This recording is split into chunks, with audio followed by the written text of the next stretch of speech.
പ്രിയപ്പെട്ടവരെ, ആദ്യം തന്നെ ഞങ്ങൾ അല്പം ക്ഷമ ചോദിക്കുകയാണ്.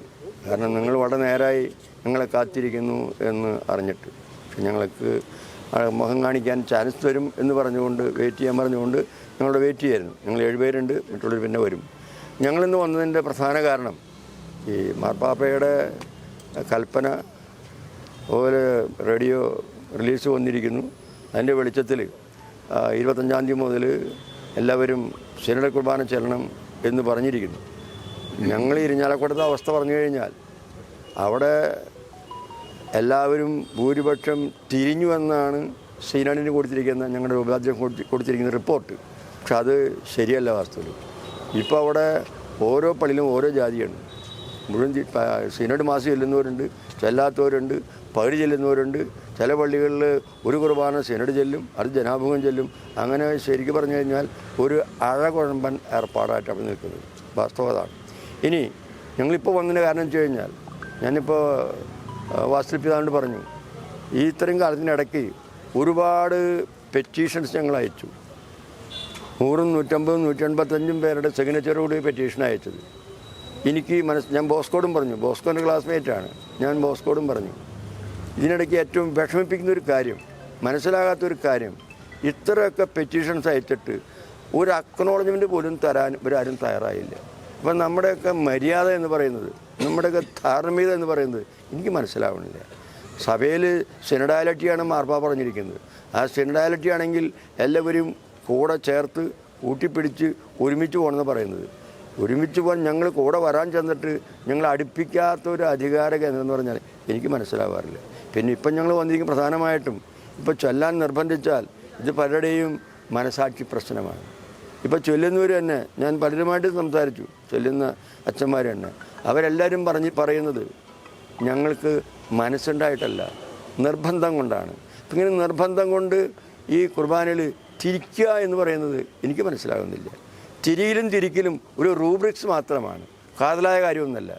ബലിയുടെ അർത്ഥം മനസ്സിലാക്കുകയാണെങ്കിൽ, ബലിയർപ്പണത്തിൻ്റെ ദൈവശാസ്ത്രം മനസ്സിലാക്കുകയാണെങ്കിൽ ഇതിന് ഇങ്ങനെ കൽപ്പിക്കേണ്ട ആവശ്യകത എന്താണെന്ന് ഇതുവരെ ബോധ്യമായില്ല. അധികാര പ്രമത്തത ബാധിച്ച ഒരവസ്ഥ പോലെയാണ് ഈ അധികാരികളുടെ പ്രഖ്യാപനങ്ങൾ എനിക്ക് തോന്നിയുള്ളത്. അതുപോലെ മാർപ്പാപ്പയുടെ കൽപ്പന മാർപ്പാപ്പ കൽപ്പിച്ചിരിക്കുന്നു എന്ന് പറയുമ്പോൾ എനിക്ക് വാസ്തവത്തിൽ പേഴ്സണലായിട്ട് പറയുമ്പോൾ ഇപ്പോഴത്തെ മാർപ്പാപ്പ ഇങ്ങനൊരു നിർബന്ധ ബുദ്ധിയിൽ ആരെയും ശിക്ഷിക്കുന്ന, അകറ്റി നിർത്തുന്ന ഒരു കാര്യം പറയുമെന്ന് കരുതാനാവില്ല. അപ്പോൾ ആരെയൊക്കെ പ്രേരിപ്പിച്ച് അല്ലെങ്കിൽ എഴുതി കൊടുത്തിട്ട് അത് വായിച്ചതാവുമെന്നാണ് ഞാൻ കരുതുന്നത്. ഇവിടുത്തെ അസലവസ്ഥ ഈ കേരളക്കരയിൽ, പ്രത്യേകിച്ച് സീറോ മലബാർ സഭയിലെ വിശ്വാസികളെ ഒരിക്കലും വൈദികരടക്കം കേൾക്കാൻ തയ്യാറായിട്ടില്ല. ഇങ്ങനെ കേൾക്കാൻ തയ്യാറാകാത്ത ഒരു നേതൃത്വം, അടിച്ചേൽപ്പിക്കുന്ന നേതൃത്വം, അത് എങ്ങനെയാണ് പരിശുദ്ധാത്മാവിൻ്റെ പ്രവർത്തന ശൈലി എന്ന് ആലോചിച്ചിട്ടും എനിക്ക് പിടികിട്ടില്ല. അതുകൊണ്ട് വളരെ വിഷമത്തോടു കൂടി ഞങ്ങളോട് നിൽക്കുന്നത്, എന്തുകൊണ്ട് ഈ അധികാരികൾ ഞങ്ങൾ ശ്രവിക്കുന്നില്ല, ഞങ്ങളുടെ പരിദേവനങ്ങൾ, ഞങ്ങളുടെ വേദനകൾ, ഞങ്ങളുടെ മാനസിക സംഘർഷങ്ങൾ പരിഗണിക്കുന്നില്ല എന്ന് ആലോചിക്കുമ്പോൾ വാസ്തവത്തിൽ ദുഃഖമാണ്. ഇങ്ങനെ ഇപ്പോൾ ഇവിടെ പലരും സൂചിപ്പിക്കുന്നത്, ഭക്തന്മാരടക്കം മാർപ്പാപ്പടക്കം സൂചിപ്പിച്ചത് 35-ലും 34-ലും തിരിഞ്ഞു എന്നാണ്. അത് നുണയാണത്. ചിലരൊക്കെ ഇങ്ങനെ ശാരീരികമായിട്ട് തിരിഞ്ഞെങ്കിലും മനസ്സ് തിരിഞ്ഞിട്ടില്ല. ഇപ്പോൾ തൃശ്ശൂരായാലും പാലക്കാടായാലും അതുപോലെ മറ്റു മാനന്തവാടിയിലായാലും അവിടെയൊക്കെ ഇതേ വികാരമുള്ള വൈദികരുണ്ടെന്ന് എനിക്ക് വ്യക്തിപരമായിട്ട് അറിയാം. അപ്പം അങ്ങനെ നിർബന്ധിച്ച് ചെയ്യിക്കേണ്ട ഒരു കാര്യമാണ് ഈ കുർബാന തിരിയിൽ എന്ന് പറയുമ്പോൾ അതിൻ്റെ പ്രസക്തി മനസ്സിലായിട്ടില്ല. പക്ഷേ ആരാധനാ വിഷയത്തിലടക്കം ആരാധനാ ക്രമകാര്യങ്ങളിൽ തീരുമാനമെടുക്കേണ്ടത് സഭയും, അതനുസരിക്കാൻ സഭയിലെ വൈദികരും സന്യസ്തരും വിശ്വാസികളും ബാധ്യസ്ഥരുമല്ലേ? അതെ. പക്ഷെ അതേസമയം തന്നെ അതേ നിർദ്ദേശത്തിൽ പറയുന്നുണ്ട്, ഇങ്ങനൊരു മാറ്റം വരുത്തുമ്പോൾ തീർച്ചയായിട്ടും ഓരോ രൂപതയിലും വൈദികരെയും സന്യസ്തരെയും ജനങ്ങളെയും കേട്ടിട്ട് അവരുടെ അഭിപ്രായങ്ങൾ സ്വീകരിച്ചതിന് ശേഷമേ ഒരു മാറ്റം വരുത്താവൂ എന്നും പറഞ്ഞിട്ടുണ്ട്. അതെന്താ വായിക്കാത്തത്? അതുപോലെ അനുസരണം, പലപ്പോഴും പ്രസംഗിച്ച് നടക്കുന്നത് അനുസരണം ബലിയേക്കാൾ ശ്രേഷ്ഠമാണ് എന്നാണ്. അതാണ് പലപ്പോഴും കൽപ്പിക്കുന്നത്.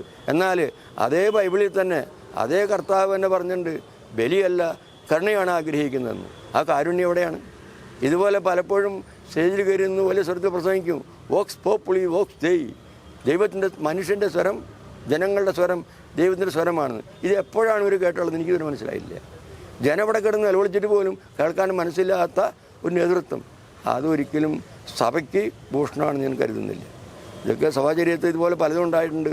എങ്കിലും ഞാൻ വ്യക്തിപരമായി വിശ്വസിക്കുന്നത് പരിശുദ്ധാത്മാവിനെ സഭയെ നയിക്കുന്നെങ്കിൽ പരിശുദ്ധാത്മാവ് നുണ പറയില്ല, കള്ളത്തരം ചെയ്യില്ല, കാപട്യം കാണിക്കില്ല, മര്യാദ കാണിക്കും, മനുഷ്യത്വം ഉണ്ടാകുന്ന ഞാൻ കരുതുന്നത്.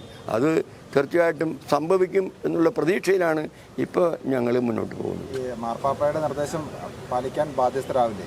ഇല്ലെങ്കിൽ സഭാ നടപടികളുണ്ടാവില്ലേ? അല്ല, അത് ആ നടപടി എന്തൊക്കെയാണ് എന്ന് പറയുന്നത് ഇത് മാർപ്പാപ്പ വ്യക്തിപരമായിട്ട് പൂർണ്ണമായും അറിഞ്ഞിട്ടാണോ അല്ലയെന്നതിനെക്കുറിച്ച് ഞങ്ങൾക്ക് ബലമായ സംശയമുണ്ട്. അപ്പോൾ മാർപ്പാപ്പയെ നേരിട്ട് സംശയിക്കുകയാണ്. എന്താ? മാർപ്പാപ്പയെ സംശയിക്കുകയാണ്. അല്ല, മാർപ്പാപ്പയ്ക്ക് തെറ്റ് പറ്റുന്നെന്ന് ഞാൻ പറയാൻ ആളല്ല.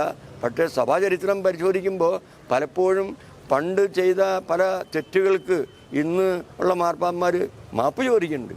അപ്പോൾ അങ്ങനെ ഒരു മാപ്പ് ചോദിക്കാൻ വേണ്ടി ഇപ്പം അങ്ങനെ ആലോചനയില്ലാതെ അന്വേഷണമില്ലാതെ അങ്ങനെ പറയേണ്ട കാര്യമുണ്ടോ? അത് ചോദ്യം ചെയ്യേണ്ട വിഷയമാണ്. ഈ ആരാധനാക്രമത്തിൽ ഈ സിനഡ് തീരുമാനം അംഗീകരിക്കാൻ മാർപ്പാപ്പ പറയുന്ന പോലെ നിങ്ങളുടെ കാരണം ലൗകികമായ കാരണമാണോ? എന്ത് കാരണം കൊണ്ടാണ് സിനഡ് തീരുമാനം നിങ്ങൾക്ക് അംഗീകരിക്കാൻ പറ്റാത്തത്? അല്ല, ഇതൊരു കൾച്ചറിൻ്റെ സംസ്കാരത്തിൻ്റെ ഭാഗമാണ്. അപ്പോൾ ഈ കുർബാന എന്ന് പറയുന്നത് അത് യേശുവിൻ്റെ ബലിയുള്ള പങ്കുചേരലാണ്. യേശു ബലിയർപ്പിച്ചപ്പോൾ തീർച്ചയായിട്ടും സ്ലീഹന്മാർ നോക്കിയിട്ട് മക്കളെ ഇതിൻ്റെ ശരീരമാണ് വാങ്ങി ഭക്ഷിക്കുക, ഇതിൻ്റെ രക്തമാണ് വാങ്ങി പാനം ചെയ്യുക എന്ന് പറഞ്ഞാൽ അതിലും വലിയ പാരമ്പര്യം എന്താ നമുക്കുള്ളത്? ഒരിടയ്ക്ക് കയറി വന്ന പാരമ്പര്യങ്ങളെ നമ്മൾ നിർബന്ധിച്ച് അടിച്ചേൽപ്പിക്കേണ്ട ആവശ്യകത വ്യക്തമല്ല, ബോധ്യമായിട്ടില്ല. ഒരു റിസർവഡായിട്ടുള്ള കാരണങ്ങൾ പറയണ്ടേ, അത് ഇതുവരെ ബോധ്യമായിട്ടില്ല. എന്തിന് തിരിക്കുന്നു എങ്ങും തന്നെ ഒരു വിശദീകരണം നൽകിയിട്ടില്ല. അതുപോലെ തന്നെ ഈ ഇന്നിപ്പോൾ ഇവിടെ കണ്ട പല കാര്യങ്ങളൊക്കെ ഇവിടെയല്ല, ഈ ദിവസങ്ങളിൽ കഴിഞ്ഞ കാര്യങ്ങൾ ഇങ്ങനെ പോലീസിൻ്റെ അകമ്പടിയിൽ കുർബാന ചെല്ലുക, പോലീസിൻ്റെ അകമ്പടിയിൽ ദീകാരനെ എഴുന്നള്ളിച്ച് കൊണ്ടുപോവുക, ഇതൊന്നും മനസ്സിലാക്കാൻ സാധിക്കുന്നില്ല. അങ്ങനെയുള്ളൊരു വ്യക്തിയാണോ യേശുക്രിസ്തു? ഞങ്ങളുടെ വിശ്വാസം കൊണ്ട് ചിന്തിക്കുമ്പോൾ അങ്ങനൊരു വ്യക്തിയാണ് യേശുക്രിസ്തു എന്ന് തോന്നിയിട്ടില്ല.